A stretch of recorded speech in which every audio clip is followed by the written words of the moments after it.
hands and knees. Is it already over?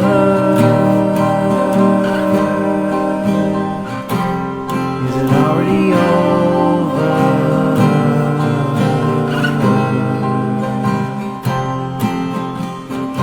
Get your tickets to the circus show.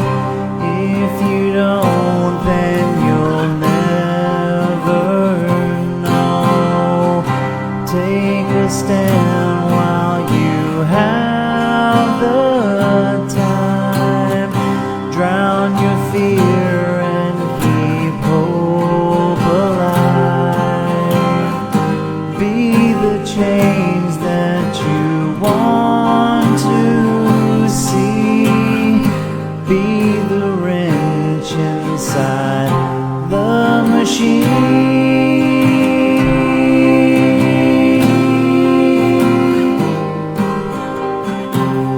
Is it already over?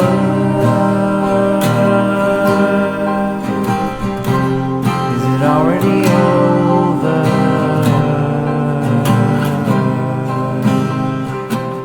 I don't think it's over.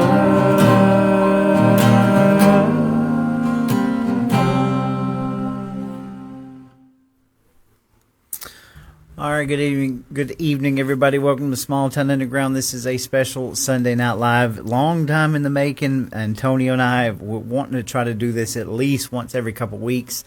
And, life continues to happen, and we're all going in different directions. So we decided we were going to make it happen tonight. So I hope you guys liked that little commercial we made. That was actually pretty cool. I amazed myself at what some of this technology can do and how good it's getting. So it's pretty crazy. And like I said, I didn't ask for this stuff. It's about time we figured out how to use it, because they're going to come use it against us. So anyway, man, we have no shortage of things to talk about tonight. So again, we're a little bit late getting on, and I'm trying to get it out to the group. So please share this all around. Share it out with your War Room groups and with Small Town Underground groups as we get it out here. We will be posting the numbers up in a little bit so we can get everything started, because I think we're going to put both our numbers up tonight, because we've got it worked out where we can take numbers from anywhere, and we want to hear from you. So what's on your mind this evening? And so I'm going to, of course, let Antonio take it away and kind of get us rolling here. So, Antonio, how have you been? You had a killer show this last week. I hope everybody is watching. These War Room shows are great. And I want you to kind of share a little bit about Beneath the Surface, too. So take it away, man. Oh, yeah. Yeah, we had a great show last week. Just some outstanding guests on there.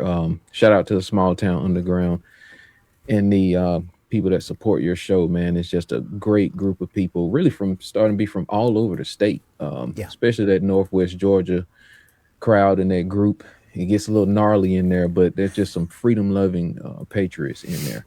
But yeah, last week's show was fantastic. We had a number of people in there.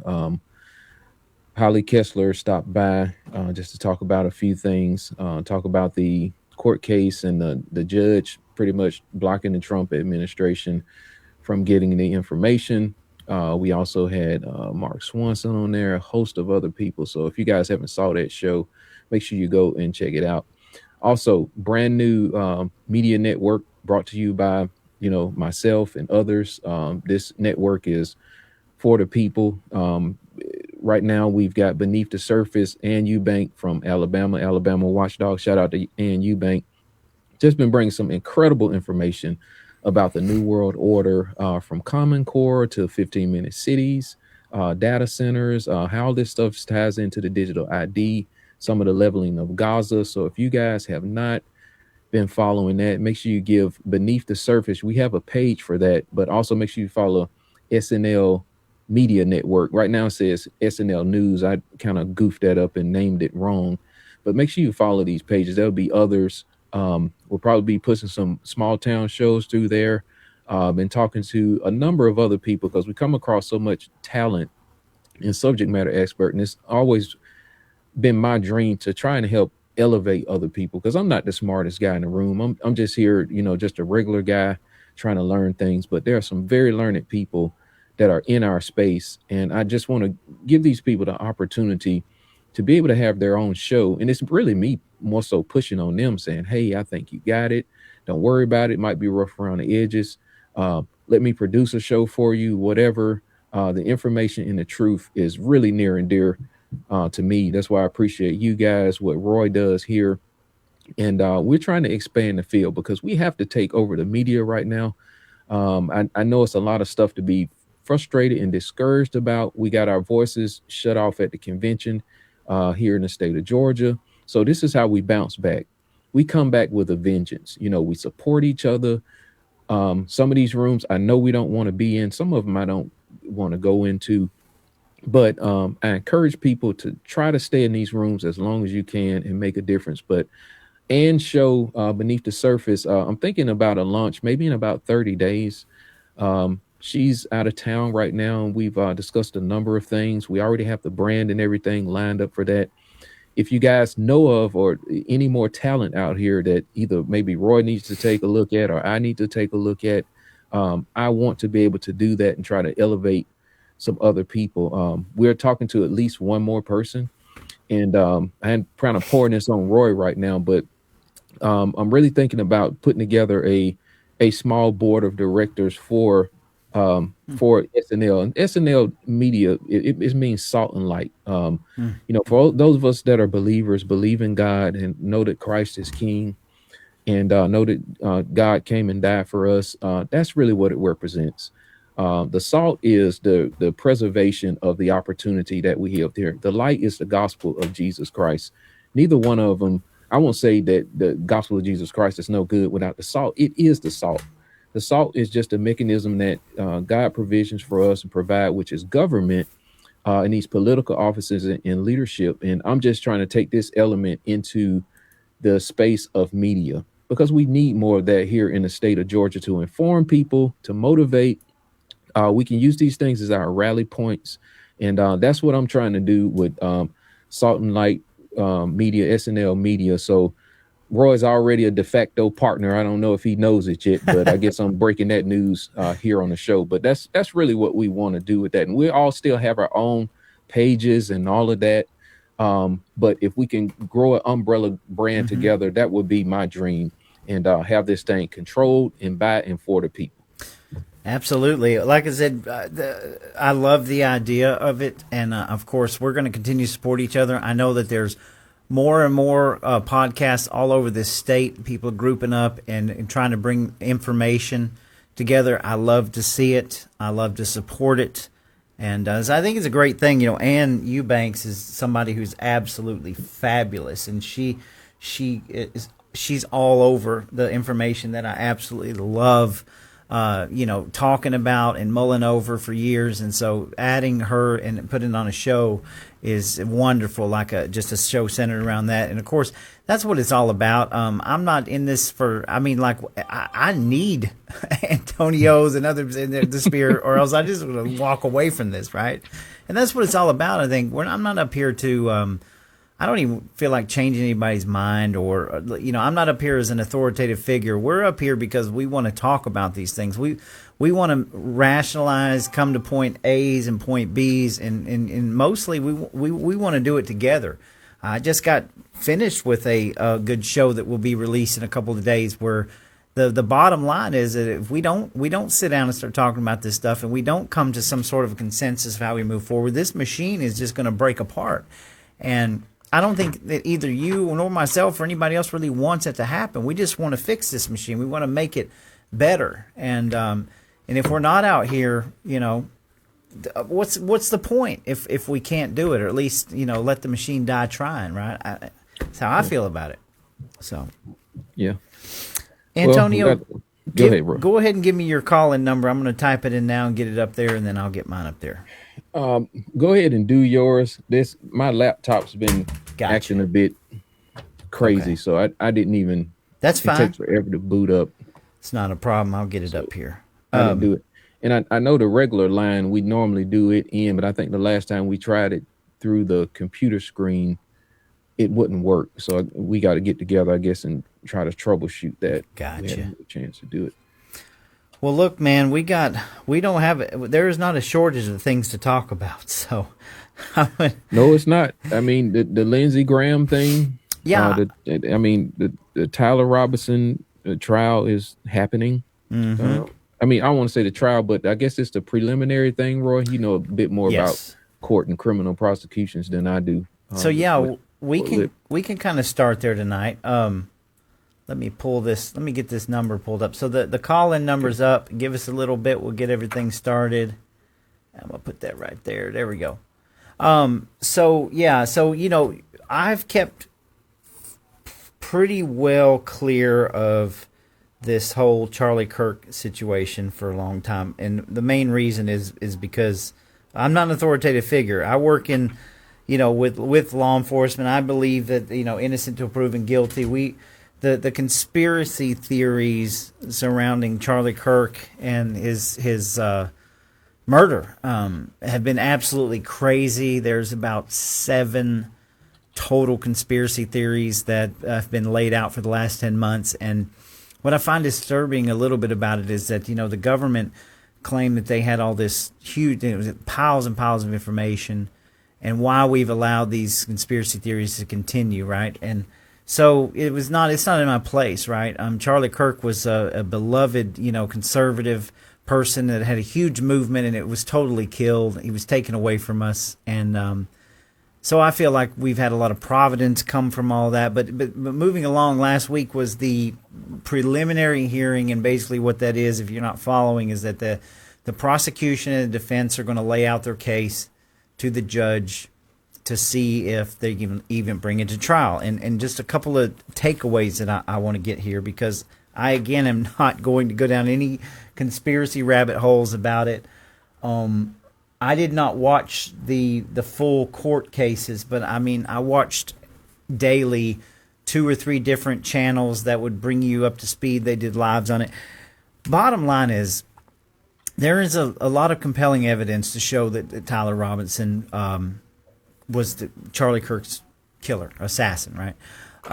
However, a couple of things that really stick out is that a lot of these messages that they got from Lance Twiggs, we weren't able to verify the timestamp of this, of when these messages or how they came into the phone. They largely stayed away from the thread that was on the social media. I can't remember the site right now, but where they were talking about it, they didn't even bring that up as evidence. The very first day, the prosecution tried to submit some altered evidence, right? That the judge had to stop and say, no, you cannot bring in this altered evidence. You need to bring us in the original. And toward the end, with the smoking gun, the video where it showed Tyler Robinson actually climbing up on the roof, going down into prone position, and obviously you would think that they would show the actual him taking the shot. Yeah. But this kind of blew up and went viral online because you had to really figure out what's going on. You had all the X was just saying, "Oh, here it is. We've seen it. We've got it." But even the prosecution, the judge asked the question like, "Well, do you have the footage of him taking the shot?" And the video is clear. The prosecutor says we do not have the video of him taking the shot. And I said all that because how could you have these angles coming up of him on the roof, off the roof, things that we've seen in some new footage, like straightforward, but you still do not have the smoking gun, right? The fact that he took the shot. And to me, again, no matter where you line up on this situation, it's not a point A to point B. Why can it not be simple? Why can't we just get it? And then people, and even some of the conspiracy theorists, are like, hey, why is it this complicated to see this and understand it? Because a lot of people want to throw everybody under the bus and say, oh, you conspiracy theorists, and you've went all out cuckoo crazy. But you talked about it the other day. They make television shows called The First 48. A lot of these people were going down and following leads and doing things that the government was never doing. And now I agree. Tyler Robinson has a right to due process, but and it'll tie into the Mitch McConnell thing and all the. If you knew definitively, Yep. you could have shut all this stuff down, and Yeah. still after a week of preliminary evidence, they still have not satisfied people, and it's totally understandable. Yeah. Why? I mean, when me and you talked, I was saying if this was like a big hook, line, and sinker, okay, they show him with the footage going onto the roof or whatever, and then like running off, jumping down. So they could have simply had like a timestamp and said, okay, he started here, and the film shows us that he had enough time to get a screwdriver, put this thing together, lay down on the roof. Okay, here's about the point. Even if we didn't see the actual shot, Right. here's about the point where the shot actually happened, and then he gets up and runs off. I mean, I thought it would have been a hook, line, and sinker opportunity if this really was, what they said it was, and maybe they have this footage and are going to reveal it. But we live in now where the court of public opinion is really key to a trial, and that's why they didn't want certain stuff, I guess, floating out. So why wouldn't the prosecution want to go ahead and at least show a little leg on this thing? And that was, my question about the whole thing. And like you said, to your point, everybody wants to get mad and call everybody conspiracy theorists that want to just let all of the leads die off. You look into it. You had Kash Patel that shut down any foreign investigation. There was apparently some type of attention between Charlie and the Israel lobby or what have you. And it's like a lot of this stuff gets to get brushed up underneath the rug. And Charlie, again, was one of the biggest proponents of not wanting a war in Iran. Yeah. And in my personal opinion is, who would be the biggest benefactor of Charlie dying and getting this Iran war started? Yeah. I mean, even if just say it wasn't the government of Israel or something, maybe it was other people. But it's like, oh, let's just shut this off. We've got our guy. And something in my intuition is telling me this is just not connected to one weirdo taking a shot off of a roof. I mean, Yeah. Well, and I'm not going to get into we'll get into Lindsey Graham and the other stuff and Mitch McConnell later. Go ahead, Roy. Well, I think my takeaway here is, and you're 100% right. You have every right to question this. I mean, I go back to the Butler, Pennsylvania, assassination attempt on Trump. We still don't have an investigation in that. Nobody seems to care anymore. The only people that are doing any investigating are people on the ground, right? Same with this situation. But I think it sends a clearer message. You can blame social media land and all of us for speculating and talking about this thing. And I know some people are already probably cringing at the fact that we're even bringing this up. But to me, the bigger picture here screams that how crazy is it that our government, the trust in our government and our government institutions and our FBI and our CIA is so low with people that we can't even accept the video that they have given us because it leaves out this one integral part that would just shut down everything, right? And yet after 10 months, they still don't have that. They've admitted, well, we don't have that. To me, it's just like, how could a government, like, if I were Trump, if I were in this administration, I would do everything in my power to restore trust back to the people, and it is nowhere near where it needs to be. So that's the takeaway. We may not ever know the truth. We may not ever know who might have directly or even indirectly benefited from the death of Charlie Kirk. But again, this is the evidentiary evidence. This is what they got. This is what their case is built on. They told us 10 months ago, well, we've got a mountain of evidence, and it's lackluster to me at best, to watch it play out. Right. So. It's just the trust is been waning from the beginning, Right. and it goes back to, the stuff that Trump ran on. We got no high level arrest. Mayorkas is still walking around. We had 20 plus million people that came into our country illegally. People have died. We've suffered inflation because of these things, and we're supposed to just kind of sit back and say, oh, it's nothing to see here. Yeah. There's no mass deportations. We're off into war, and we that's not what we voted for. There's no high level arrests at all behind the pandemic and none of that. But we supposed to believe all this stuff, and other people say, well, The conspiracy theories is a problem, or if you have any kind of critical thinking about this, you just need to be quiet and trust us and all of that. And all the while, we see the flock cameras and some of these other things rolling out. And the people that were saying that they're trying to push us into a digital currency and a digital ID, and they're taking people's property by way of eminent domain. They said all these people were crazy people. Right. And it's like, don't use your head. Just believe everything you're told. Well, Yeah. that's not a free citizen of free thought. We're supposed to be objective to things and bring all the information into the fold, no matter what the source. Saw a few people getting bit up about some comments or whatever they made about something. Let's bring everything and sit it on the table is my thing. Forget the source, right? Let's bring everything sitting on the table and let's deny whether it's the truth or not, or whether it's going somewhere. That's my position. Sure, man. Again, when this thing first on the Friday, that was basically the day. I was already getting the reports that, hey, the video is out, the definitive video is out, but then you see the clip where the judge asked him point blank, do you have that? Do you have the portion where the shot was taken? And it's like, and he says, no, Your Honor, we don't have it. And to me, and again, if I had to put my money on it, I'm gonna tell everybody right now that Tyler Robinson was the person that took the shot, right? Regardless of anything. But again, they don't have that. It just leaves more doubt and more questions. I get so tired of I just want point A to point B. It's already tragic enough that we've lost Charlie Kirk, and that TPA is kind of this shell of what it was. Will they ever be able to right this ship, get it back? And of course, all of what the awakening that has come from all this.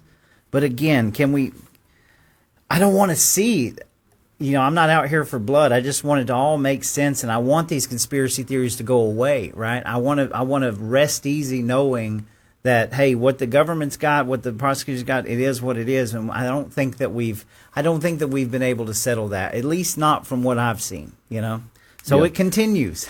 It continues. So unless they can produce like some DNA or something on the gun, and maybe they'll they drag have all this stuff out. They did their DNA so on the gun, and also Lance Twiggs' DNA was on the gun. DNA on the bullets. We were told one day that they found a bullet of a .30 caliber on another roof, but then I think after the internet calmed down, they're saying that they found another of one of those rounds on the same roof. Of course, in the weapon, there were the bullets that had been scribed on. And so all of that, they have supposedly DNA on the towel, DNA on the screwdriver, all of that. There's some very weird things about the cops going up on the roof and how they found the prone position. So they do have all that, but they also, the forensics came back on the bullet, and they could not definitively say that it came from that gun or it came from a 30-06. They could only trace it back to a .30 caliber round, which they said could have come from a multitude of guns. So, again, there is no real definitive, yes, this actually happened exactly this way. And I hate that. I really do. We don't. There's a bit of like doubt in there. Sure. You can claim. And people got to remember, beyond a reasonable doubt. And I think the way that this whole thing has been handled, there's a lot to prove here. And so, again, I'm not making any claims. I am saying how I feel. I was hoping that by the end of this week that all the preliminary evidence would have kind of settled things. But again, I think it's anything but settled. So yeah. And then what about all the stuff that happened around, like the university, like let's rip all the dirt up and let's concrete over the next thing, and not even, I mean, if I'm the prosecution, right, I would say, hey, let's put a watermelon in the spot and let's reenact this to prove everybody, or let's put a piece of meat or whatever. I think I talked to you about this offline, because a lot of guys were saying, hey, man, this is like virtually impossible that a bolt action rifle like this actually, did this. So why? I mean, look at all the stuff that's surrounding that looked like a cover up between that and Cash. I mean, with all the skepticism and to put the conspiracy theories to bed, this is like the election materials kind of for me. except, they don't want to show people the ballots, like Right. in Fulton County, or Mark Swanson pulled all this information directly off of the Secretary of State's website to show where, the information of how they actually got their number is Hmm. not even on the Secretary of State's website. Right. And people have been screaming for years, hey, let's just let us see your work. So it's like the same thing. They're just saying, hey, don't worry about it. We got it. Well, Forget sure. all the other stuff, the pizza boxes on the windows and all of that. And Hmm. in this case, the paving over um, the Yeah. area or whatever They in the dug. construction site that like in the next Mhm. 24 hours. So yeah, let's talk about that. So they dug 10 inches down in the ground. The construction started on it. I believe it was 2 days after this tragedy, and from what I can gather from what I watched in the videos, this was something that was already planned for that area, and they went on ahead and did it. And what struck me as odd is why that any law enforcement would even allow that. And of course, I think their answer was, well, this is a college. We got a lot of people walking in and out. It seems to me it's a little funny, knowing what I know about investigations, why you would, even some crime scenes that happen in people's houses. We have TV shows called The First 48. Like, why would you not contain that crime scene? Right. And so that there again, that suspicion of this was a huge thing that happened, and within 48 hours they're already pulling up the grass and taking, again, I mean, come on, it looks bad. It looks bad, and why would they do that? The day of, we know that there were some high resolution SD cards that were taken out of the camera. We still don't really know. I think that was the first bit of evidence that was brought into the case that was altered. The judge would not allow it. I don't know exactly where that footage is or whether they've got it. It's just, like I said, the whole thing leaves more questions than answers, and I think it would have been the government's, or at least the prosecution's, responsibility to give us enough that you could have just dwindled these conspiracy theories out, right? Yeah. Mm-hmm. But instead, it's just kind of, the why was Ben Shapiro's security talking with Charlie Kirk's security when they were transporting him to the hospital?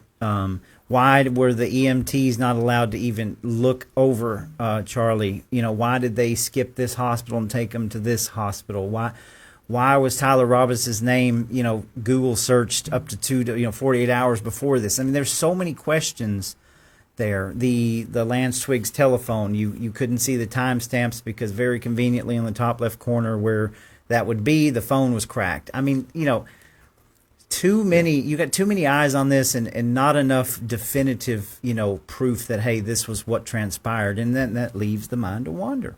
So It does. But hey, the government's gonna convince you that like having a flock camera everywhere pointing at, when you walking in and out of Home Depot, that they're really concerned about like solving the crime. And we're supposed to sit back and believe that type stuff, Roy. yeah.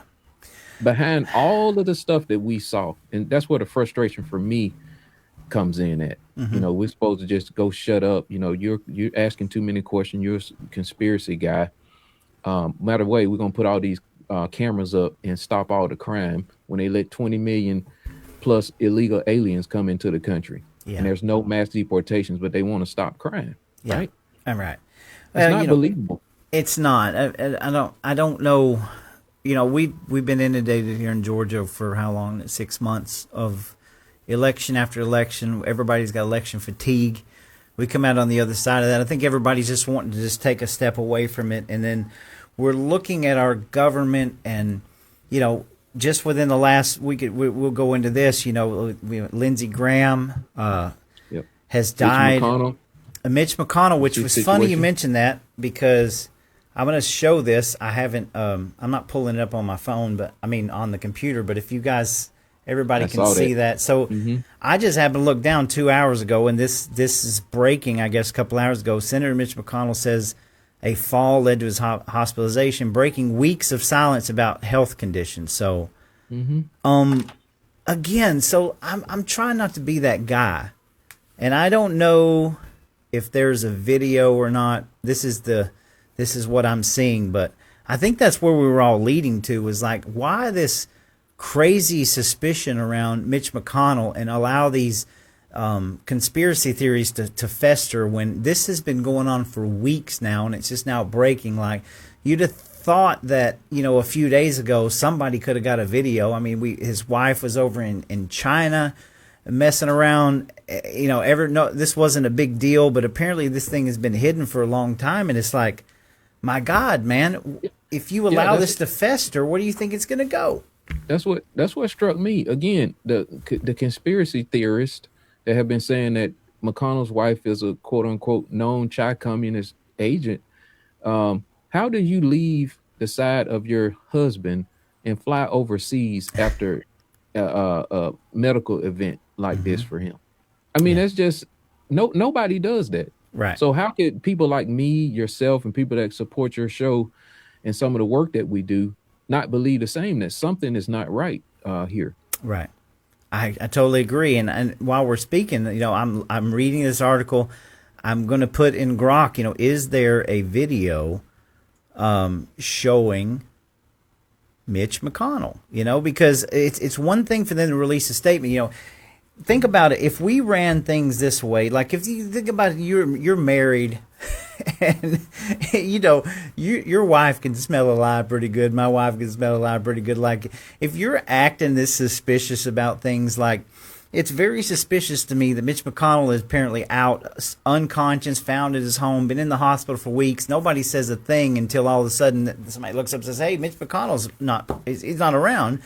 You find out his wife is in China.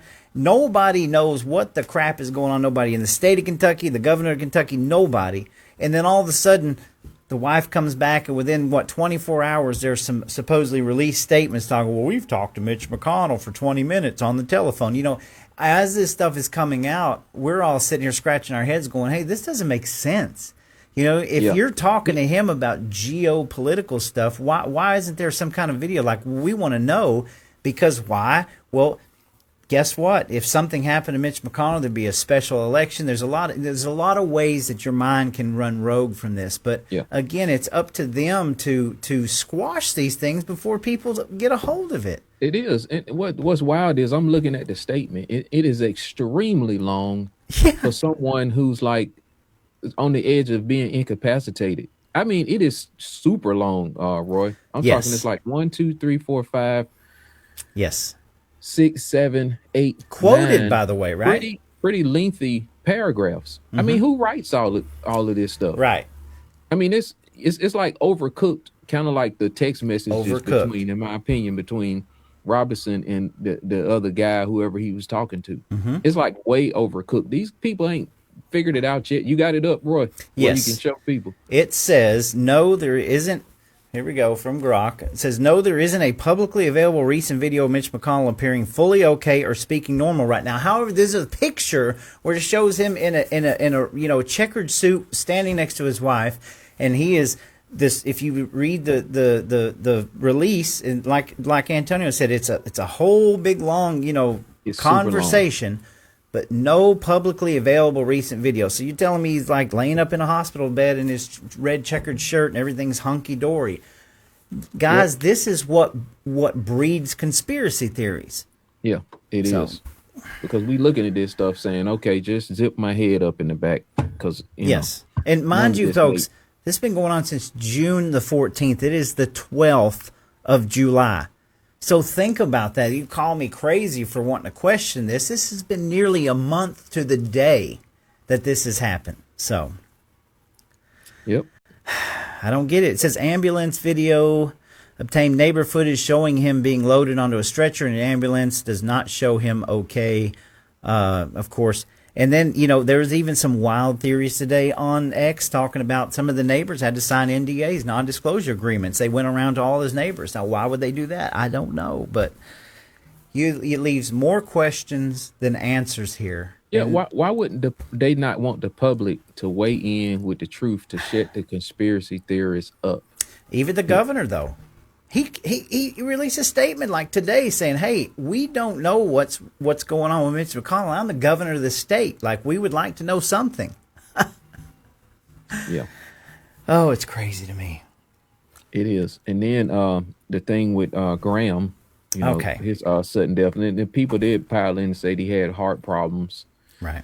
or whatever the case may be. So maybe it's just, you said it. You said, "Hey, this wasn't on my bingo card." And when I woke up this morning, getting ready to go to church, blah blah blah, and seeing where people had posted, Right. and I couldn't believe it. Yeah. So prayers to Lindsey Graham's family. We are not here to disparage anybody. I'm not a fan of Lindsey Graham. I never was a fan of Lindsey Graham at all. To me, he was the epitome of everything that I fought against on a conservative principled level. He was a neo-conservative, and quite the warmonger. But again, we're not here to disparage Lindsey Graham. We're just calling it like it is. It was a tragedy that he's passed away. Yeah. There's all kinds of theories flying out there.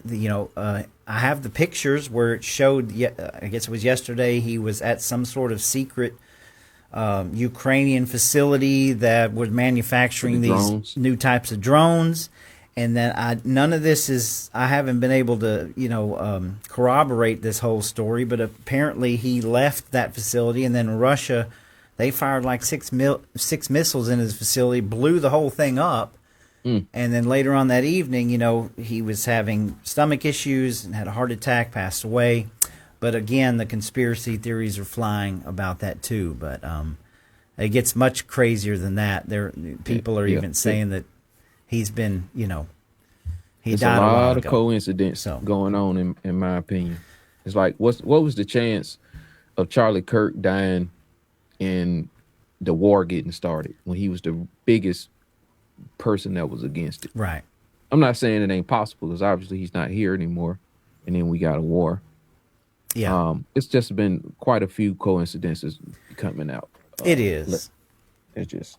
Well, and the thing is That's my South ear. Carolina has been a battleground state for a long time. Lindsey Graham has had. Hold on, Roy. Let me think my ear. Sure. One of my earbuds went off. Okay. Okay.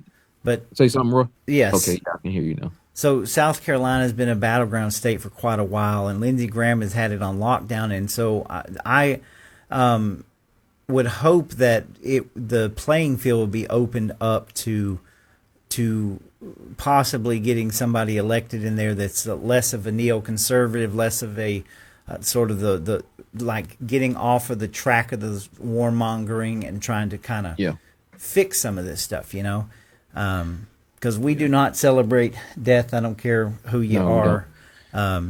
It's obviously unexpected, but again, I think this could be a game changer in filling that seat with somebody who's going to be a little more restrained and want to work on more of our borders. So, things that benefit Americans. I'm telling you what's so uncannily coincidental is you've got McConnell in South Carolina, and you've got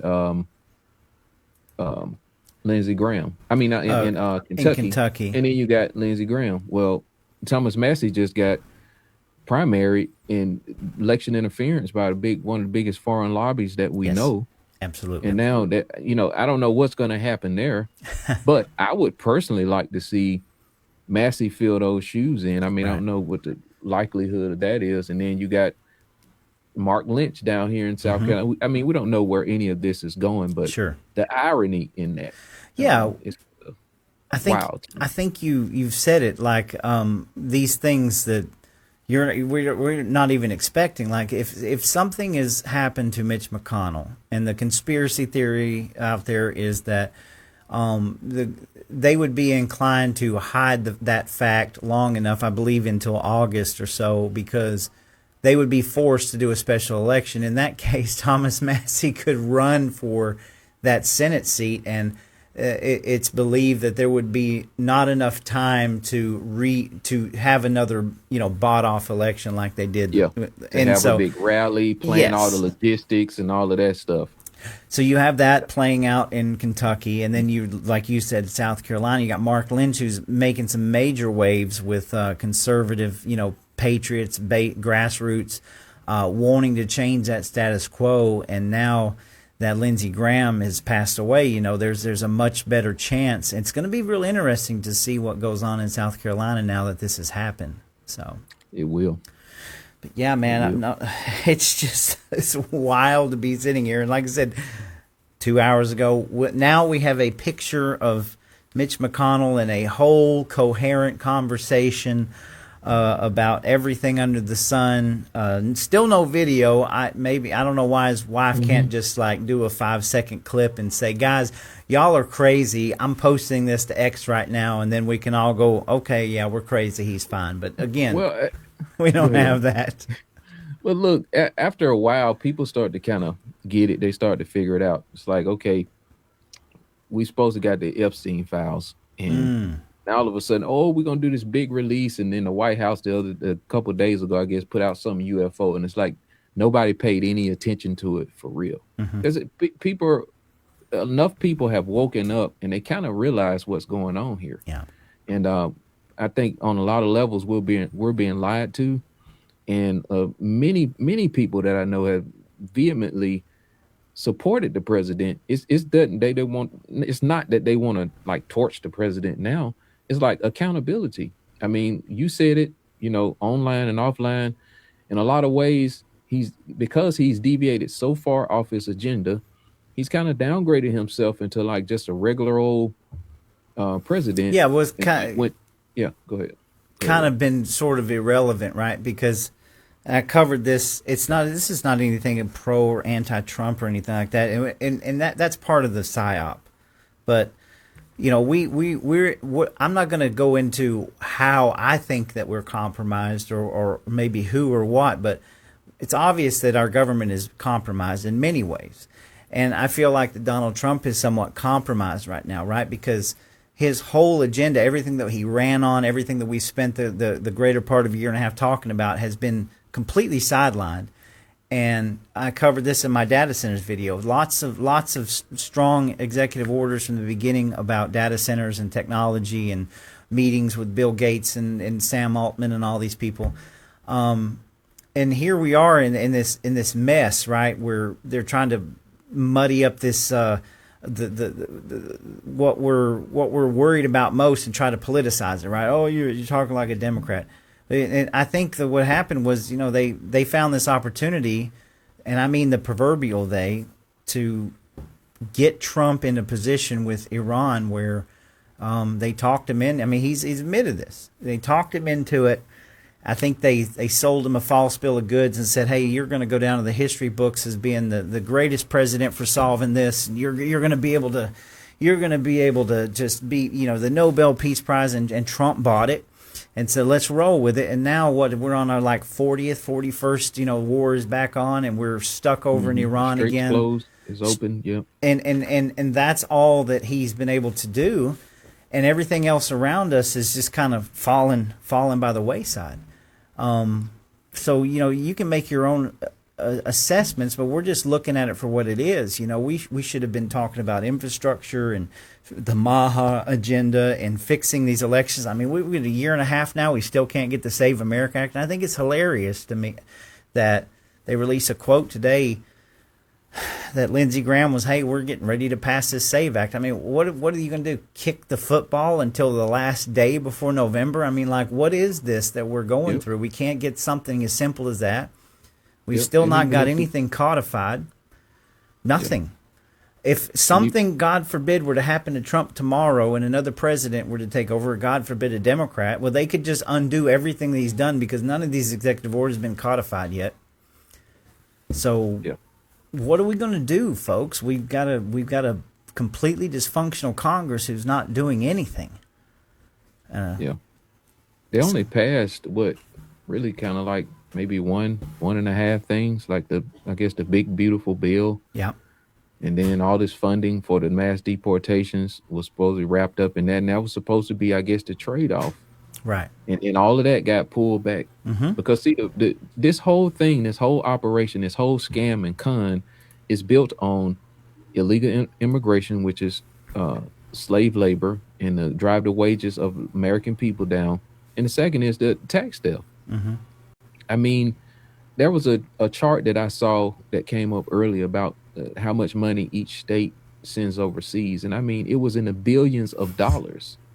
And if if these corporations could not come into the states and get these tax abatements and things like that, half of them wouldn't come. Half of these politicians wouldn't have nothing to kind of run on because the deal is running a deal on our money.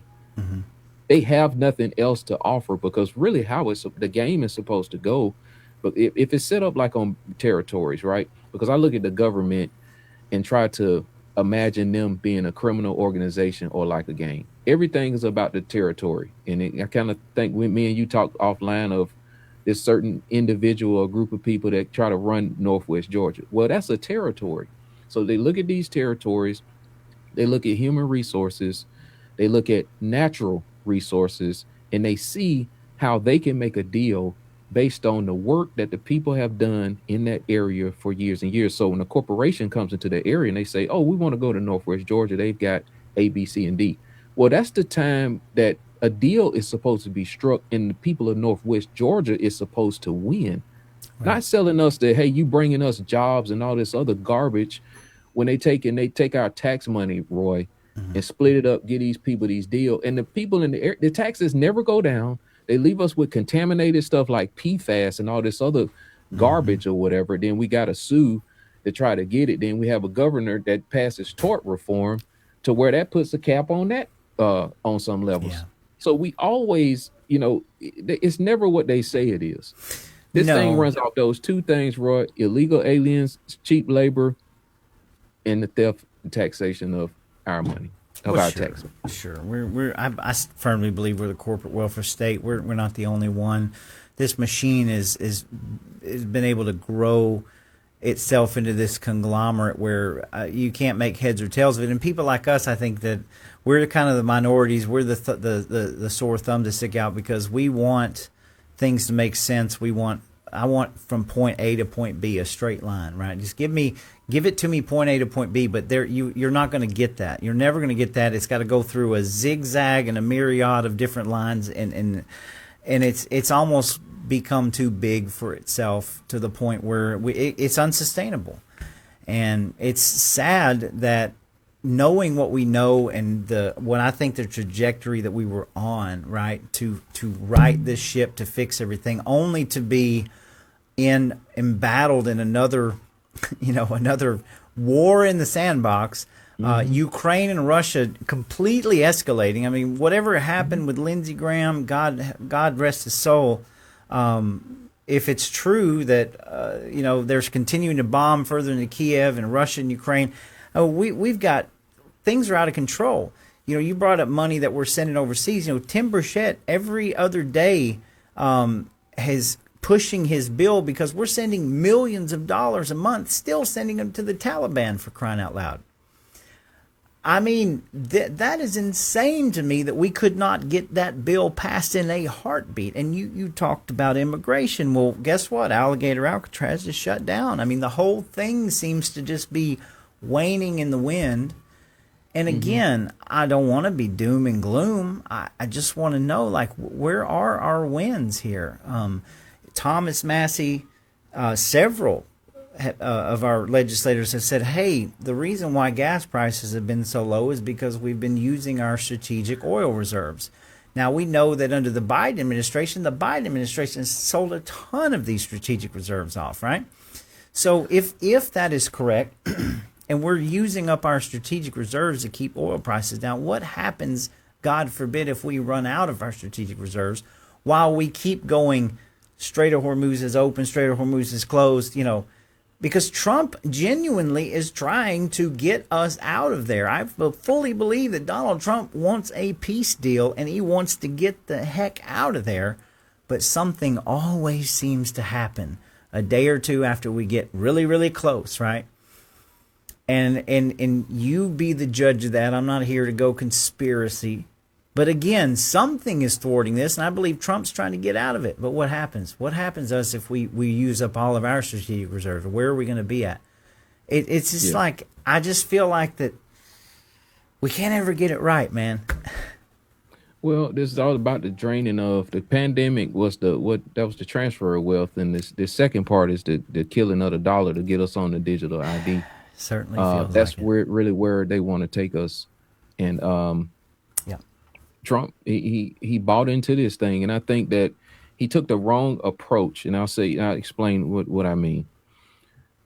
Trump's a businessman, and he tried to.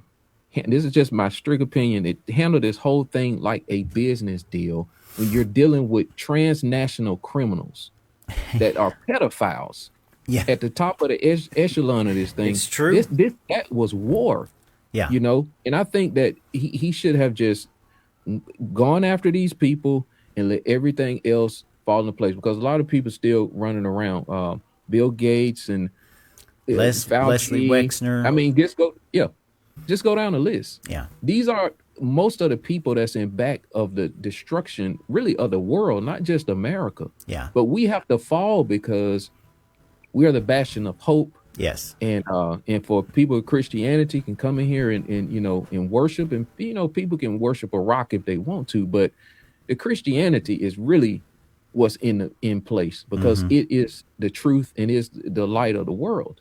yeah. And Trump, he approached this like a business deal when it was in fact a war that Yeah. he stepped into. Yeah, I want to come back to Christianity too here in just a second. And part of my hypothesis about Trump is just really simple. I believe that the deep state. So first off, Trump is a very polarizing person, right? So, and man, we have been through nearly a decade of everything you could throw against this man. The man his life was almost taken. I'd vote for him again tomorrow. But the thing is that it's almost as if like we've been trained that we're not supposed to ask questions about anything that Donald Trump does, his administration does. And I think that it feels to me like the deep state knew that he was such a polarizing figure that they knew that they could not do what they're doing now under a Democrat president, right? If you think about the executive orders, even the pesticides, all of these things that we're seeing play out, war.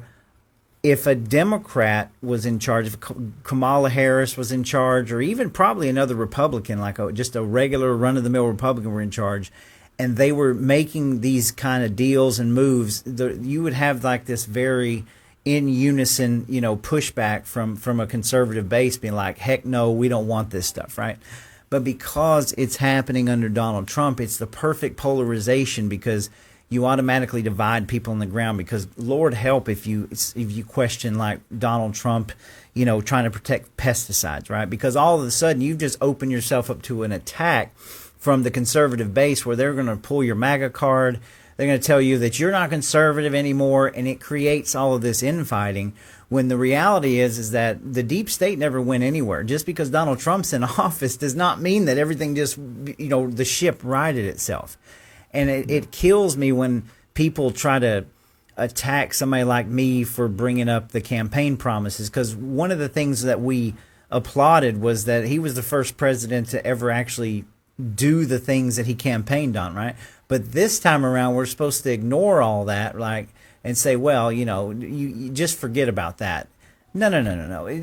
Life did not stop, or the evil didn't stop when Donald Trump took over. If anything, again, that just reiterates the fact that he's a compromise, right? We as a nation. So I don't understand why that's hard for people. I think it's part of the hopium that, hey, in the end, this is all going to work out. And we hope, we pray it does. But Yeah. that's kind of where I stand on that. It's like, look, man, I'm sorry, but like, we only have a small amount of time before November comes. And right now, it's just not looking good for the midterms. It's not looking good at all, man. No, it's not.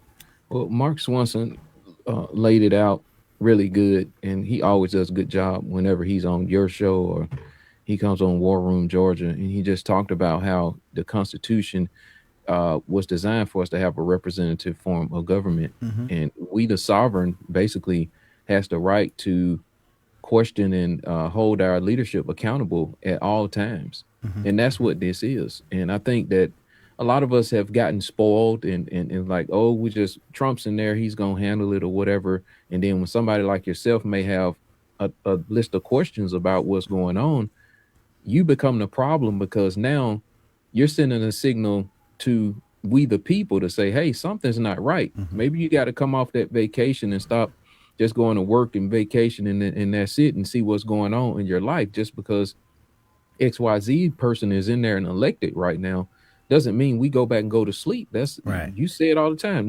We was asleep at the switch for forever. So we can't not go back to that form of comfortability to where we put all this on one person or whatever. Yeah, I think you're right. I think you go back to remember X, and I don't know. People might forget about this, and a lot of people may not even understand X. And when they did the Twitter files and they released just how before Elon Musk bought it, now it's become, and people say, oh, it's the Wild Wild West, and it really is. It's a crazy place to be because you got to take all of this stuff in that you see because it's unbridled, and I love it. But if you remember back in the beginning of Donald Trump, once we knew that Donald Trump was going to clinch this thing, right? And people need to remember that it was because of apps like X where when we were mulling people over to go in his administration and talking about it, we had a voice. They were listening to us. The more that we spoke in unison for or against somebody, it really made a difference. Remember Matt Gaetz and a lot of, that was a kind of a letdown to me. I think Matt Gaetz would have been great, but how is it okay that it worked then that we had this great voice to help kind of, steer the Trump administration along and to come up with this wonderful dream team, but now you're supposed to just sit down and shut up and pretend, right? And you look at this dream team and you think, well, who's going to be the next to drop? Because we've lost a few and things are different and things have went silent. But again, I don't understand. I think people take it too personally, Antonio. It's like that. I don't understand it. This is the way that the game is played. It can't be good, 6 months ago, and now all of a sudden it's being vilified, right? We have to call, like you talk about all the time, the balls and the strikes. Where are we at? I don't think anybody can openly admit that what we're doing with Iran right now is a great thing, or we pray it leads to something great, right? Because we do have a huge problem with Islamic takeover of our country, and we'll go back to that Christianity a little bit. But again, we were supposed to be no new wars. We're supposed to focus on our own soil and dealing with our own problems, and we're still over there. You can't honestly say that this is a great thing or it's accomplishing much, Yeah. Well, I think that the movement, well, first of all, they had to get Trump to try to get him to turn on part of his base to actually They did start a split. But I think the larger message to we the people, the sovereign, is we should start looking at ourselves as coaches. And no cheerleaders. This game is not for cheerleaders. Coaches and critics is what we need right now. And coach is going to yell, he's going to shout because he wants the best out of the people that are on his team, right? Or that's supposed to be out on the field of play for them. And what we've done is we got too many cheerleaders, Roy, and people with different outside interests that have come in and that are grifting. So they sit in the cheerleader section and all they want to do is cheer, cheer, cheer, cheer, cheer. Oh, everything's great. It's fine. Just go shut up, would you, Roy Hambrick and Antonio? You guys be quiet, and the people that watch your show. No. We are trying to win. We're trying to get our sovereignty back and leave our children something that's worth something. And that's a heavy lift when you got corporations that want to come in and steal everything that you have and thwart your voice. Yeah. That is a hard thing to do. And it's hard being a coach. I played up under some great coaches, but I just couldn't imagine what life was like at home, right? Because you're out, you're managing all of these guys or whatever, you're shouting and yelling or whatever. And it takes a lot of time and a lot of sacrifice to try to get the best for a win. But our country's on the line right now. We got too many cheerleaders, man. We just do. Yeah. I think not only that, it boils down to that all of us want to see a successful Trump, right? We want success. We want things to be good, and it's painful for me to watch. You go back and like again, we spent an entire year rooting on this golden age, right? We're right there with it. Charlie Kirk, that was that inflection point. That's when things started really going downhill.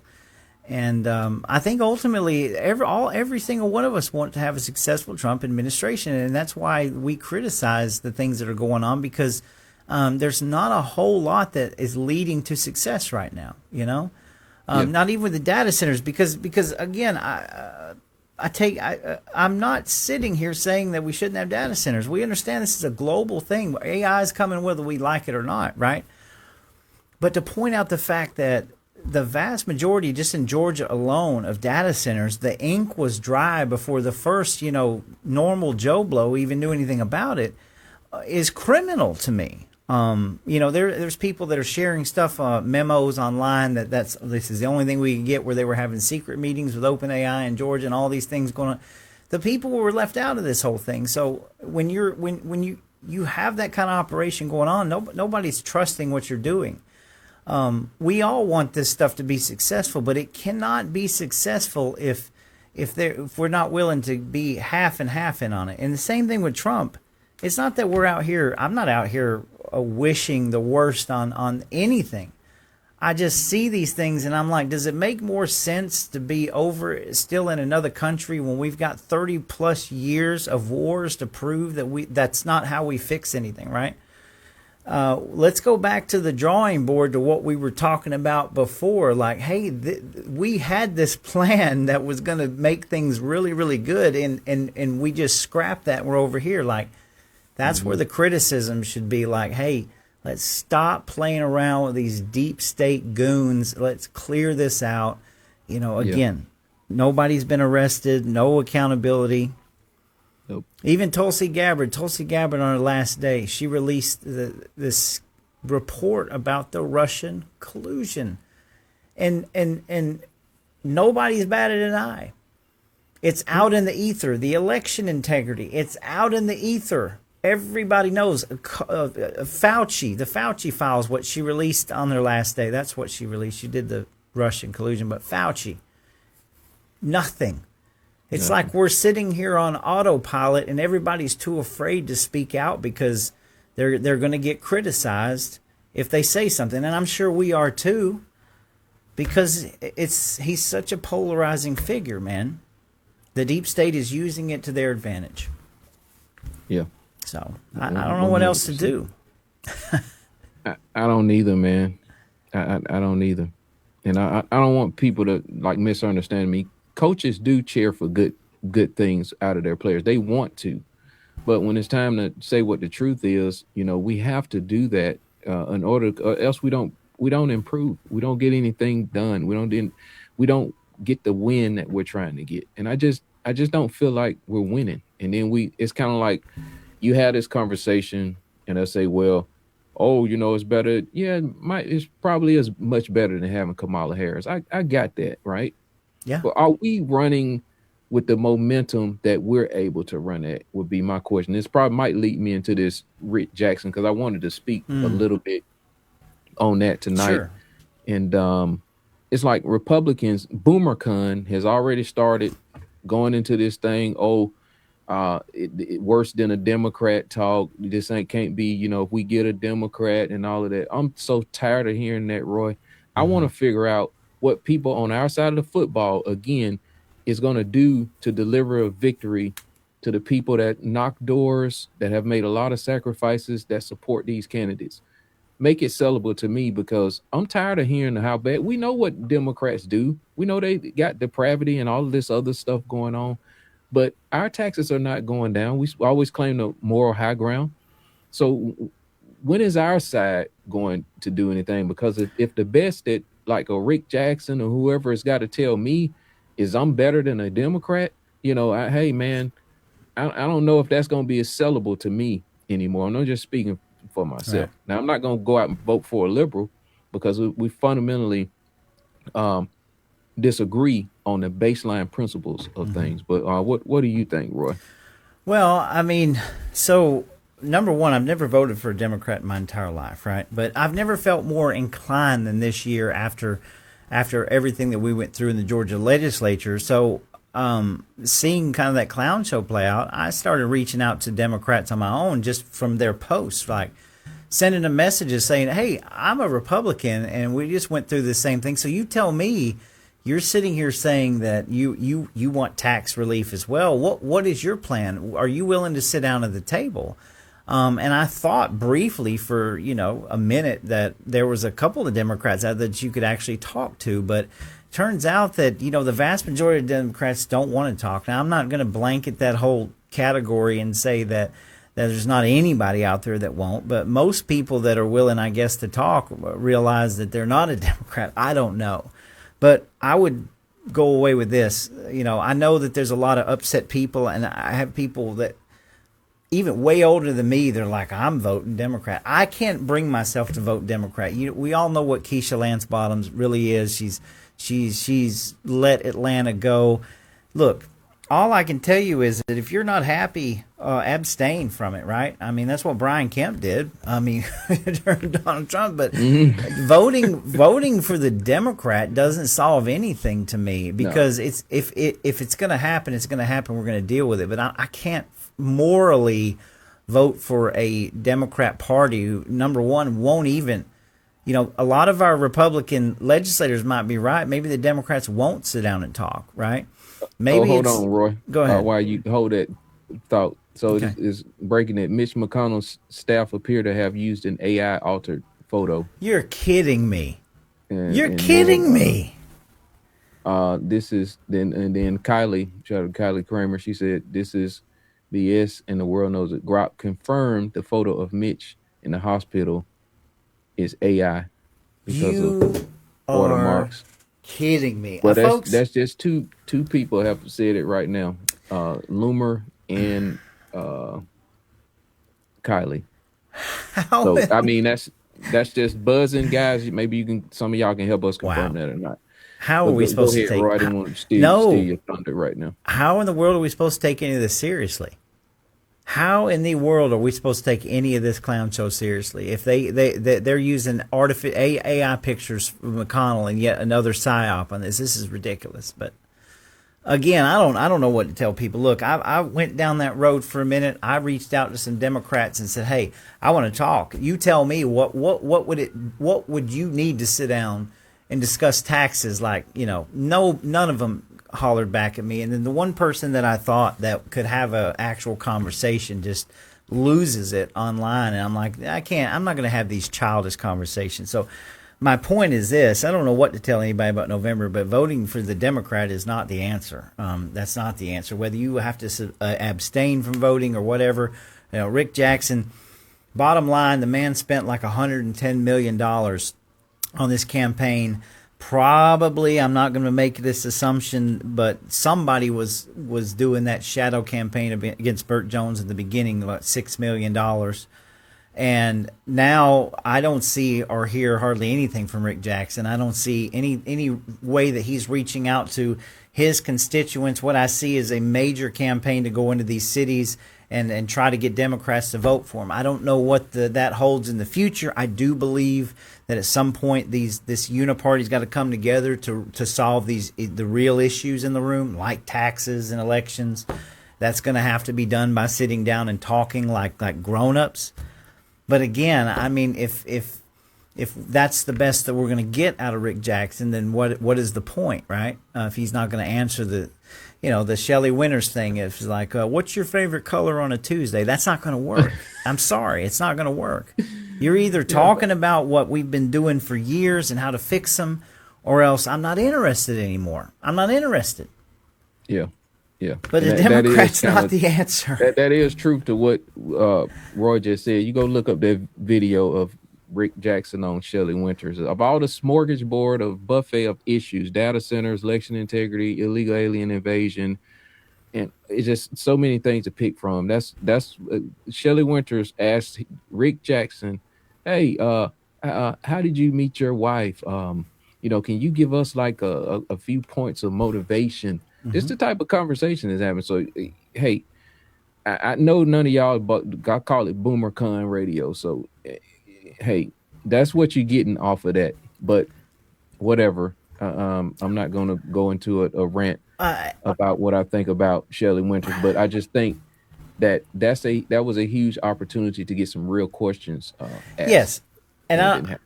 I'm not picking on him at all. Tim Fleming, same way. I'm trying not to pick on Tim Fleming.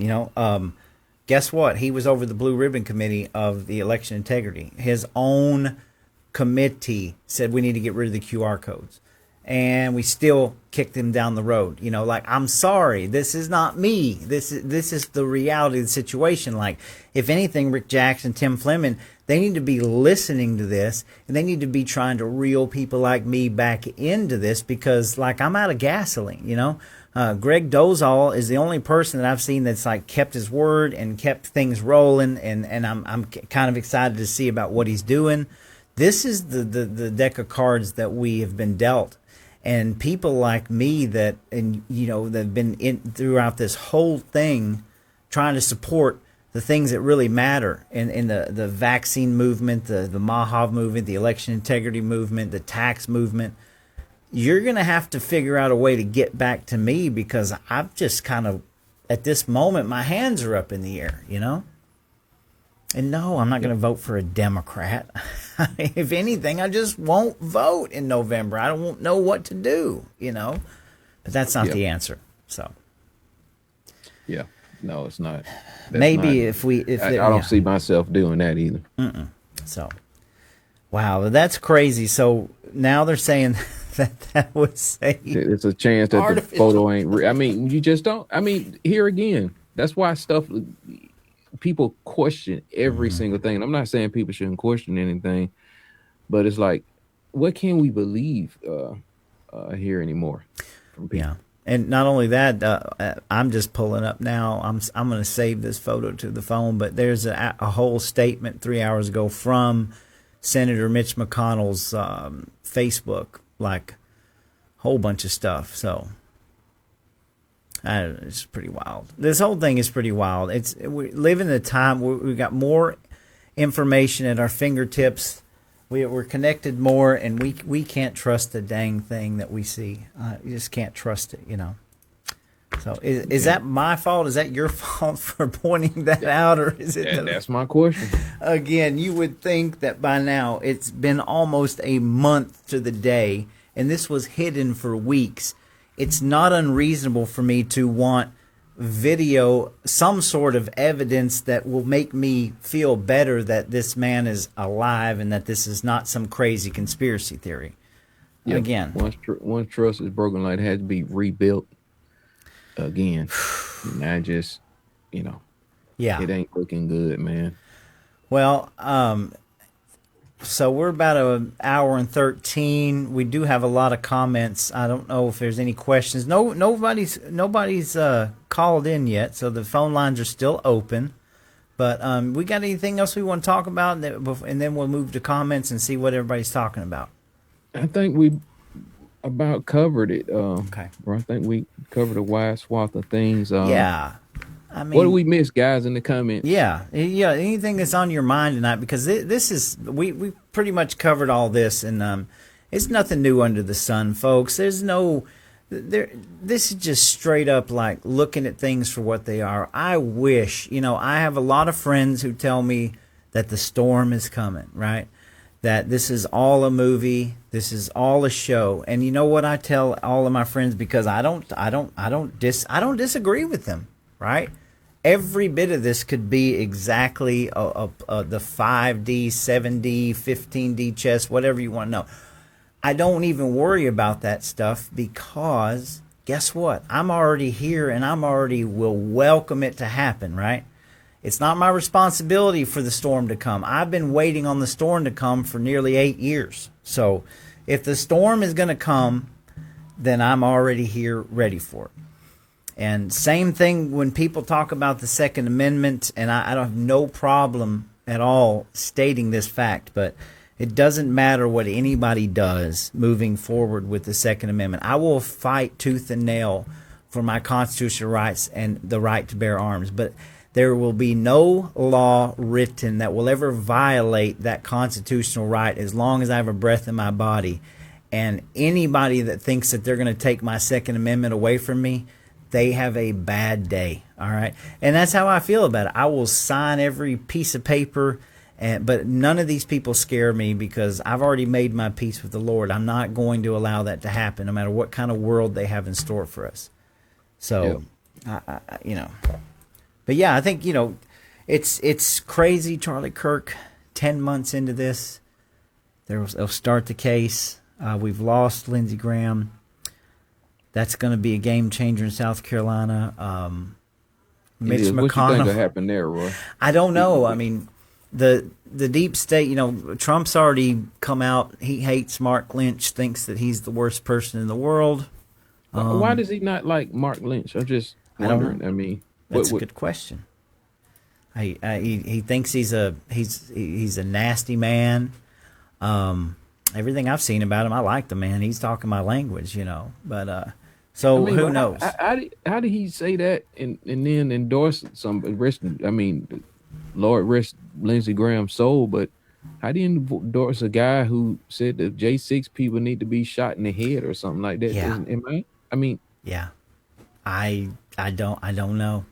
You tell me, folks. Tell us, what am I missing here? This is one thing I try to tell people. I'm like, tell me what I'm missing here. You got a call? Yeah, I got a call. It's Charles. We'll go ahead and take it real quick. So, hello. Voicemail, press 2. Yeah, we missed him. But anyway, hang on one second here. All right, Charles, you're live. Yep. I don't know. He must be having some phone issues. Every time I pick it up, it's going straight to voicemail. So. Yeah, I'm just, I'm trying to get inside of Trump's head with that kind of thinking. You pick Graham. Yeah, let's just have that conversation. What do people think in the comments? Yeah. You don't like Massey. Massey's a problem. Lauren Boeberts became a problem. Yep.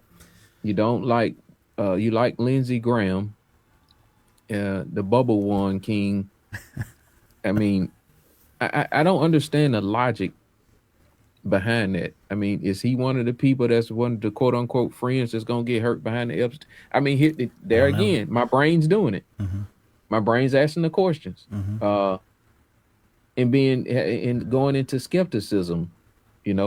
Should my brain function like that, Roy? What do you? Well, I mean, I asked the question, it's not that I'm not arguing with anybody about any of this. This is how I'm looking at things. And when people disagree, I say, okay, well, please just tell me what I'm missing here. What am I missing about what we're talking about here? Why is Mark Lynch labeled the enemy? Why would not he be a good senator? What am I missing here? And again, what am I missing about wanting truth, transparency, accountability? What am I missing about wanting, known pedos to go to prison? What am I missing about this stuff? What am I missing about wanting to fix our own borders, our own language, our own culture? What am I missing here about focusing on this problem we have with the sort of the Muslim invasion of our country instead of going overseas and fighting a war that costs $1 billion a day? Like, what am I missing here?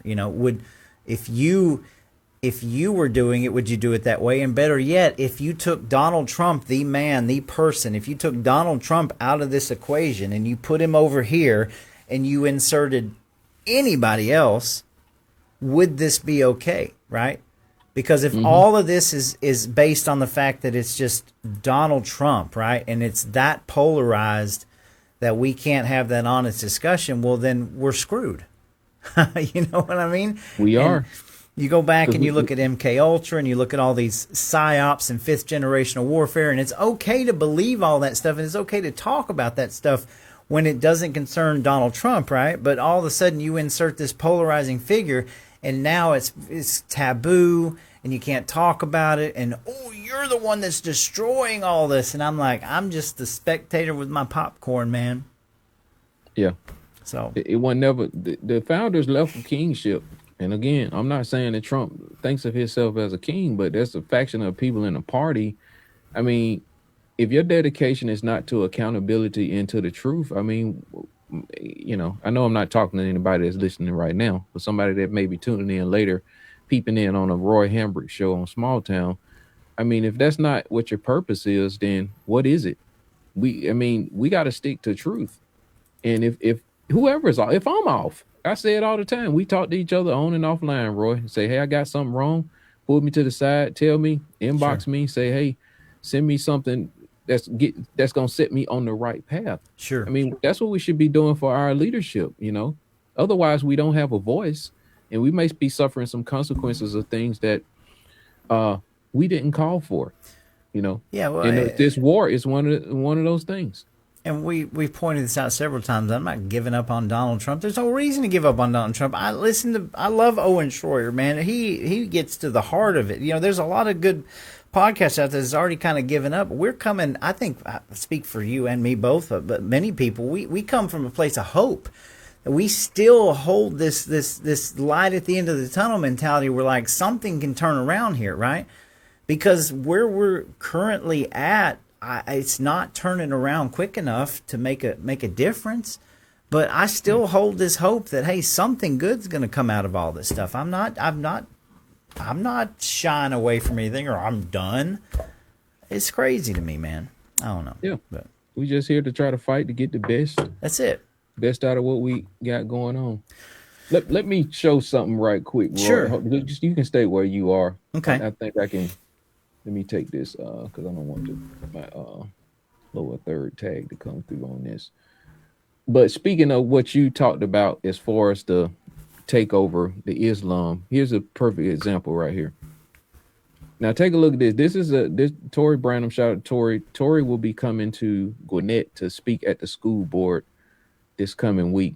And she posted this on June 30th. The open records request was done by a journalist that interviewed her for an article that she posted. Mm-hmm. This is a ELA teacher that was just hired at Duluth High School in Gwinnett County, Georgia. This is the official school ID photo of Nishat Qayyum. People scream about school safety. How in Hades do you know who's really walking up in the school with this garb on? There's no way to defend this, but that's just an example to your point about what you said earlier about what we're going through in our own country. Yeah. People are here trying to fight this and do our best, but why are we not making the home front the main thing? Sure.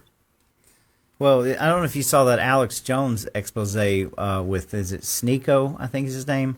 The same guy that proclaimed on the streets of New York that this is the new America and Muslim will be in every home and every nation. And I feel like that we're, as Christians, we're stuck between this sort of Muslim ideology invasion and like this sort of the Jewish sort of like takeover of our government on both sides, and then both of them are at war with Christianity, and I feel like the Christianity is getting pushed out of the seams, and it's like, wait a minute, we're a Christian nation. This is Christ is king here.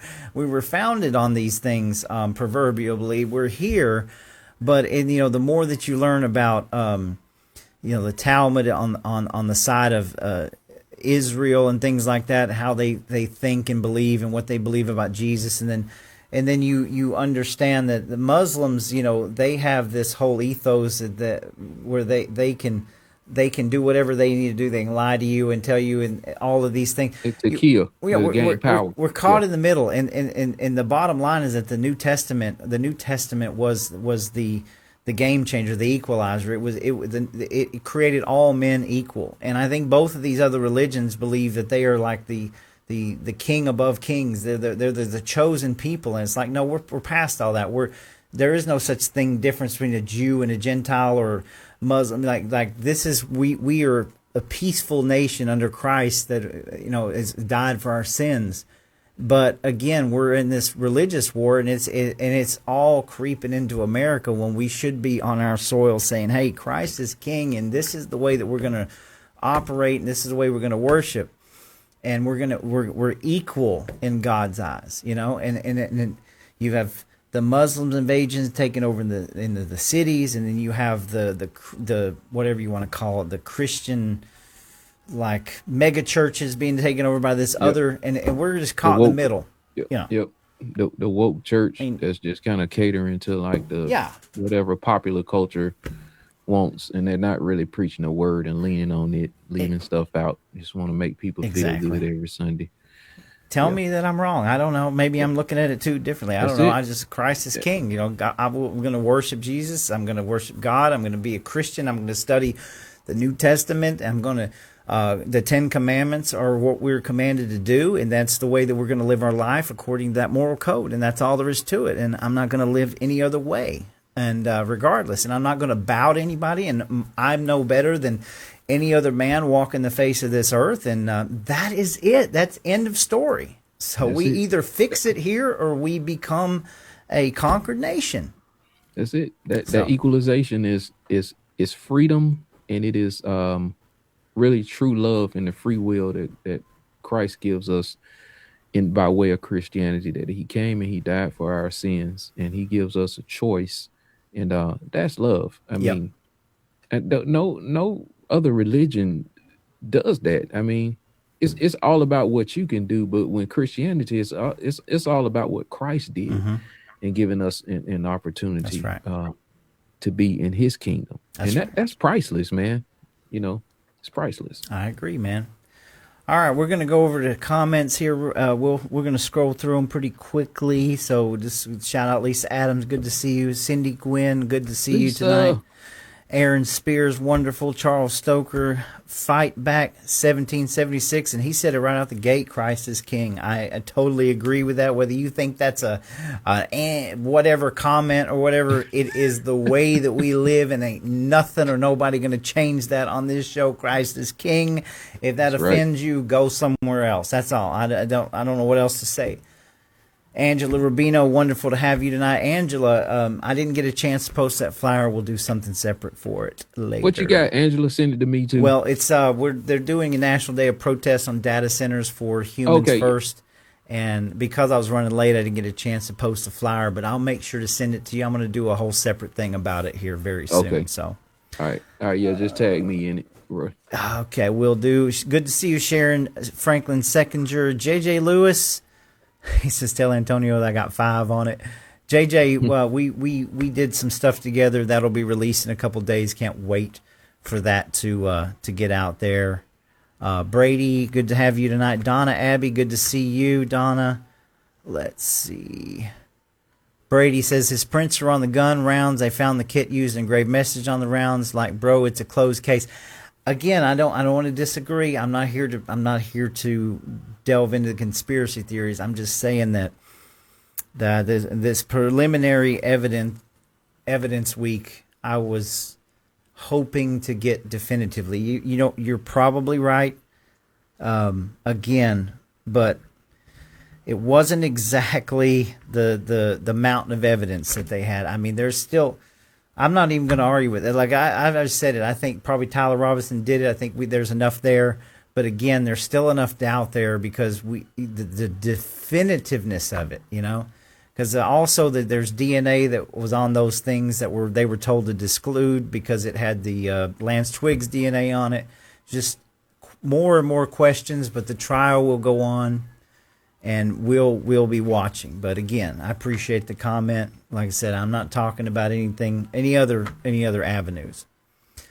So Christina Benjamin says, won't get me to take any Fed slop narrative regarding Charlie Kirk. Christina, love to have you tonight. I feel the same way. Like I said, it's not definitive, right? If I had to put my money on something, I'd say okay, you know. But again, I don't think it was satisfactory enough for everybody to calm down. So, but always good to have Christina. Yeah. And Brady said they already said they won't reveal the footage. It was already shown in court. Look, not to even disagree with you, but I have the clip on my phone where the prosecution told the judge that they didn't have that footage. So I know that there was a big thing about it yesterday where they'd already shown it in court, and because I looked for it, but again, that video, the prosecution tells the judge asked him specifically if he has the footage of him taking the shot, and he said no, he didn't have the footage. So you can research that all you want to. I was in the same place you were until I saw that clip, and I was like, oh my God, you're telling me they don't have the footage, and that's what he told the judge. So, Yep. Christina says, Attorney Baron Coleman has been exposing the Charlie Kirk Fed slop narrative in great detail for over a year. Follow him on YouTube. I've watched a ton of Baron Coleman. I watched, I ain't got no shame in my game. I watched Candace Owens. I watched Baron Coleman, Valhalla VFT. I've watched Ian Carroll. I've watched all of this stuff, right? Why do we not discuss it? Because it's not my place. I'm not here. I'm not part of that, right? We're doing our thing over here, but like on my off time, I see a video, I want to watch it. Hey, Baron Coleman, he's got some outstanding content over all this stuff. So let's see here. Charles says the kangaroo trial is a lie. The rabbit hole is the truth. Please open eyes and ears. This is a government-sanctioned assassination and cover-up. Mossad leading the way boldly and arrogantly. Well, there's Charles with his comments. Anything's plausible. Richard Schroeder, good to have you, says there are 2 different caliber bullets fired at our president on July 13, 2025. Yeah, if anybody, again, go back to Butler, Pennsylvania, we still haven't nipped that in the bud. And guess what? Oh Lord, the dreaded Tucker Carlson had a killer show on this. Tucker Carlson's uncovered more about Butler than anybody, but Richard is correct. There was more than 1 caliber supposedly fired at our president. It gets hairy, is all I'm going to say. You go watch it on your own and make your own. Just you check it out. But I've seen that, Richard. Okay, Blake. You can't go outside of the official story, Roy. Right, the Fed slop. Right, I know. You gotta have like an official news. I'm with agency Christina. Look, I ain't ever gonna believe the Fed slop. All right, I'm just giving it to you as objectively as I possibly can, based on days of watching this stuff. And again, I don't think that they satisfied the public. So we'll see what happens in trial. Oh, wait. Lisa said, where's your circus music, Roy? Yeah. Supposed to have that queued up. You tested it out with me before. Yeah. Well, I should have, but I didn't. Blake Ellsbury, good to see you. Matt Day, wow. Hey, good to see you, Matt. Matt in the building. Yeah, he was in the building. I don't know if he still is. He's still down there. He says, appreciate us. We appreciate Matt. Love Matt. Matt's got he's doing some great stuff down there in Albany, Georgia. Going to continue to follow Matt. Hey, what I know of him, he's a killer guy. So, we pray for Matt down there. And we've got a lot. Oh, Dorothy Michelle, good to see you tonight. Let's see. And Aaron says too many coincidences be coincidence. That's where we're at in this world. Nobody trusts anything. So. And Richard says, I still see the little lady SS agent that couldn't find her holster. What the heck? Well, what's more criminal to me is that we've never really, the case has just kind of been closed and nobody ever really wanted to revisit it. And you've got people. Go back to, just really quickly, the January 6th, the pipe bomber. There is a guy that's worked on that case for 5 or 6 years, and once he cracked some very pretty circumstantial, definitive evidence of who it was, within 2 weeks, the government came out and said, we supposedly solved the case, and now they have a guy in custody that doesn't fit it. It's a shame. It's a shame that, and this is why we need these people out here, because our government is not. I mean, think about it. We had another one not too long ago, Antonio. Remember the guy that ran into the hotel and did, we've not heard another thing about that yet. What's going on here? These things just come at us real quick and they're gone, and you're just supposed to forget about it. Like 10 people shot at him and nobody hit. And nobody hit him. He went down, and are we just supposed to forget about this? Are we supposed to I got memory hold on that because I just forgot about it till you just said something about it, Roy. Well, there's another assassination attempt on the golf course that we're supposed to forget about by a guy that supposedly went and fought in Ukraine. I mean, that's null and void. It's gone. We're supposed to forget about all these things, and I don't understand it. So No, you shut up. You conspiracy theories. Christina has pointed out, okay, good, that McConnell was fake, AI fake. I mean, you can't make this stuff up, man. We're gonna continue to break that down. Judy Oh, so Perry, Christina found some yeah, information on she it? found it earlier in the show that that it was fake AI. So we'll check that out. Y'all remember when Benjamin Netanyahu went missing? See, we're supposed to forget about all this stuff. Remember when people thought that Netanyahu had been bombed, and nobody knew if he was alive or not, and his social media released a couple of videos that was supposed to show he was alive and well, and they were AI videos. Why would you do that? Yes, Benjamin Netanyahu is alive and he's on, but at that time, why would anybody have released these artificial intelligence videos? They did that on his social media account. We're supposed to forget about that, right? Yep. Move on. Blake says, for those following next year's legislative session, there will be 2 new Democratic socialists in the Georgia House of Representatives next session. So, well, that's great news.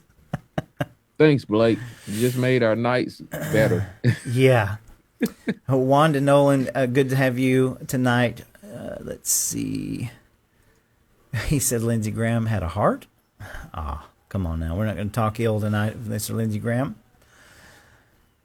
Christina says, hope Mark Lynch can run again and get on the November ballot. Yes, and I should have made that a little bit clear that was already over with Mark Lynch, for example.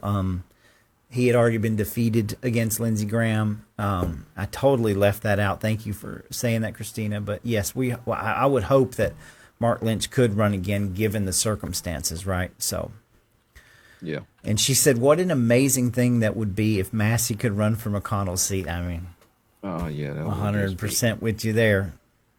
Thomas White, good to see you, says, didn't Mitch McConnell's wife jet off to China immediately after he went to the hospital? And that would be, I believe so. I can't answer that because this was around June the 12th or so, and all this stuff's coming in late. So who in the heck knows what's really went on, Thomas? So, Yeah, that was the story. yeah. Kim's Coffee Talk, good to have you tonight. Kim, Enid- I'm missing all the comments, man. Enid Alexander's here. She says can't reload. I mean, maybe we had a little bit of drop off here. All right, let me see. Thomas White says remember Rome. Yeah. Oh, man, I can't see you. Dorothy says we seem to be minding everybody's business and neglecting our business. Frustrating for Trump and confusing. And I think that sums it up. That's what we're trying to say. Like what's really going on here? Ain't nobody jumping ship, but like we know that things aren't right? They're just, Michael Proctor says, good to have you, says we're out of munitions, had been borrowing from South Korea for Ukraine. So that's not good, folks. It's not good. And Richard says, at least Georgia legislators voted to take care of the Dominion QR code deadline. Yeah. Oh, Lord. I know.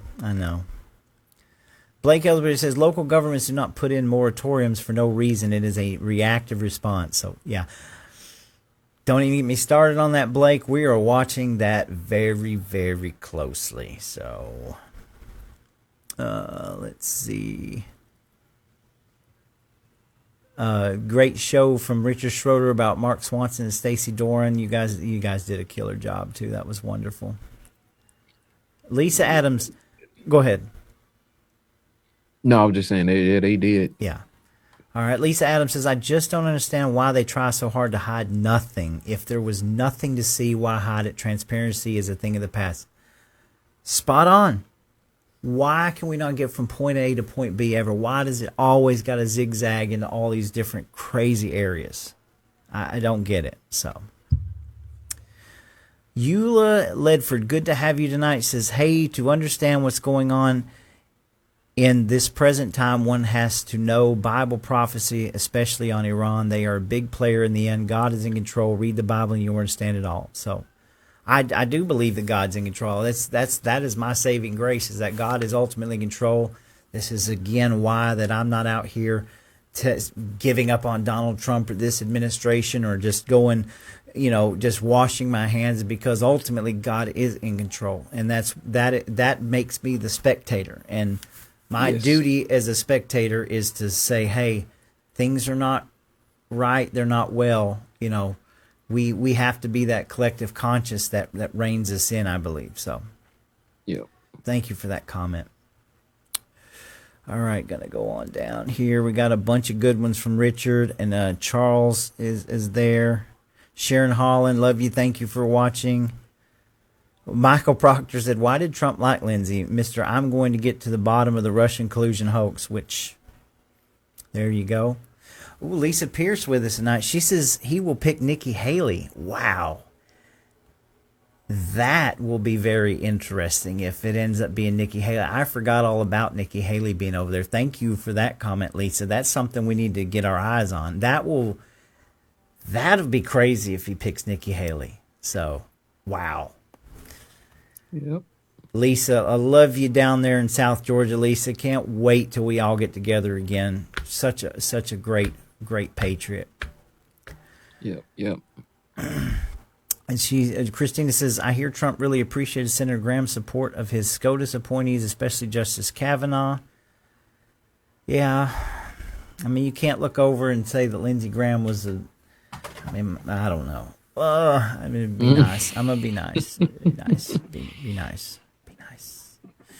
Sharon Holland didn't like Lindsey. He's a typical politician and wanted to kill J6 people. She said it. Yep.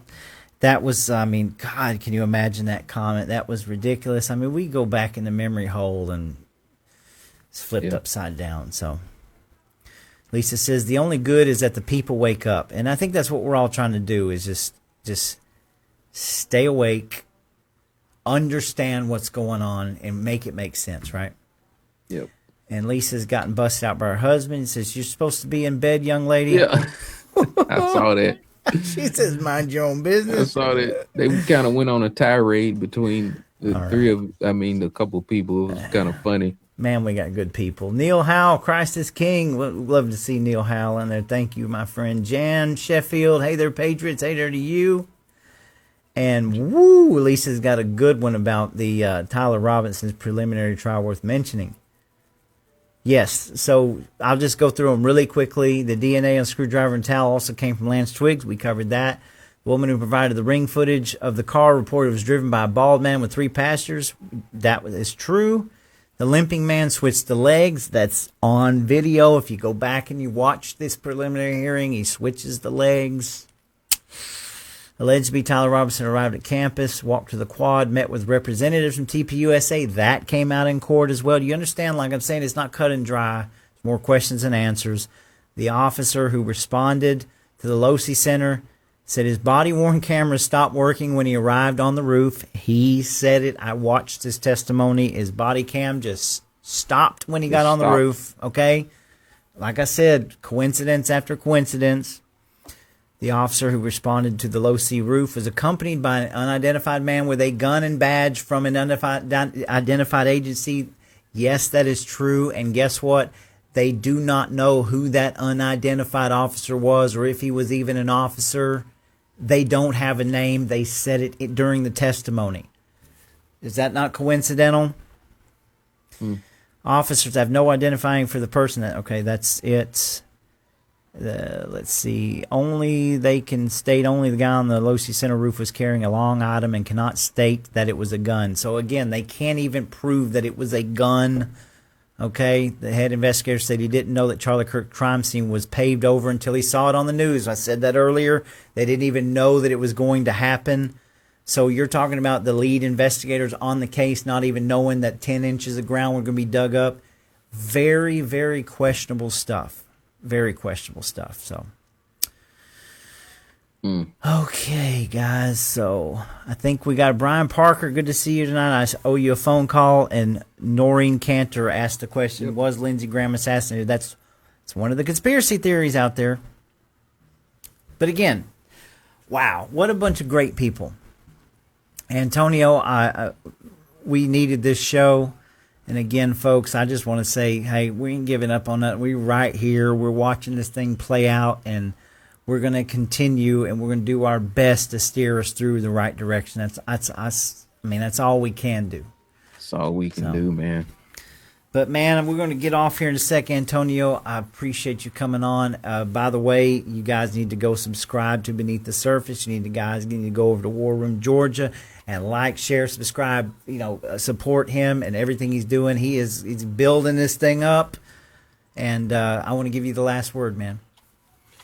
Hey, as Roy said so greatly, it is great to know that God's in control. So when we feel down, I want to wake up and quit doing this every other day. I mean, we just want to go back to lemonade on the porch, but we have to remember that we were never in control of anything. We have one purpose on this earth. If you are a Christian, I'm specifically talking to Christians, and that is to be obedient and try to be a part of the great restraining of all the evil that is on the planet. Salt and light. Salt is the restrainer. The light is the word of God. We got to have that in us and remember that he is in control. It takes a massive amount of pressure off of us. If you guys haven't already, please go over and like the page for SNL Media Network. I think I put it in here. Roy's reshared Beneath the Surface. Ann Eubank, she's been hosting the final segment on my show talking about the New World Order, digital ID, the leveling of Gaza, how all this stuff ties in. And she supports President Trump, but she too has been seeing a number of things that have been off, and that kind of ties into this thing. And she's just a library of information, and she lays it out so well. We're going to try to launch her show on SNL Media Network within the next 45 days. She's out on vacation right now, but we've been kind of texting back and forth.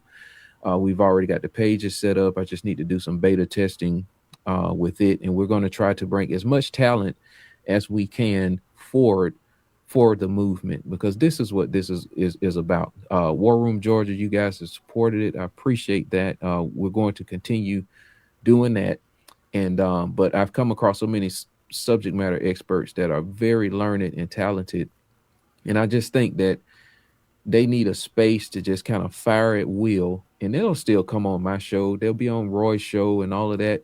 But I wish we could have a Patriot network just right here in Georgia, to where we have something going on at least 5 or 6 days a week. Yeah. That would be my prayer and my dream, so that we have a constant turning of information coming out of people that are on, whether me and Roy normally does Sunday evenings, he does Wednesdays, and sometimes he has pop-up shows throughout and he films stuff. My thing is on Wednesdays at 2 p.m. Eastern, War Room Georgia. But I would love to see somebody out of the Patriot group doing, if we could do this thing 5 or 6 days a week and spread it out just to keep the information flowing. I think that would be really monumental for our movement. So I really appreciate you guys supporting me, supporting Roy in his show. Just a fantastic crowd up in Northwest Georgia and all over the state. I thank you. I appreciate it, Roy, what you're doing here. Man, it's always a blast. I know there's a lot of information. We're going to try to keep doing this at least every couple weeks. We'll do a show together. We're trying to become not failed podcasters. We're trying to build it up. So appreciate Antonio for taking that. Get us out of the commode. All right. Again, folks, we're just calling it like we see it. If you disagree, that we welcome that here. We're gonna have the conversations. We all want to move this thing in the right direction. And like you said, like Eula said, God is ultimately in control here. We're not in control of this. Only thing we're in control is what we do and how we move forward. And if the salt and the light, if you see something, say something. We're not here to delve into all these conspiracy theories. What we're here is objectively look at things and say and try to get to point A to point B. That's what we do. And I will entertain anything, because I've said it for 100 times. The Butler, Pennsylvania case, it was never solved. There was never an investigation. Anything is still possible in that. Anything. So again, until this trial for Charlie Kirk, right now, I don't think that there's been sufficient enough preliminary evidence to delve people's appetites. Does that make sense? So we're going to keep watching this thing unfold. And most of all, we need your prayers. We need your support. And Let's keep this thing in the middle of the road. Antonio, thanks a lot, man. You have a great evening. And guys, we'll see you on the other side. I love it. Legislature legalized unverifiable voting in 2000. Like you said, to Trump, but they're getting beauty. They said, go out there and rob these houses and bring back the bounty, and then that'll pay your way. Because Republicans who get endorsement from Georgia carry that they mean anything. You can't sit on the sidelines any longer. You must get involved in the game. This is your sign.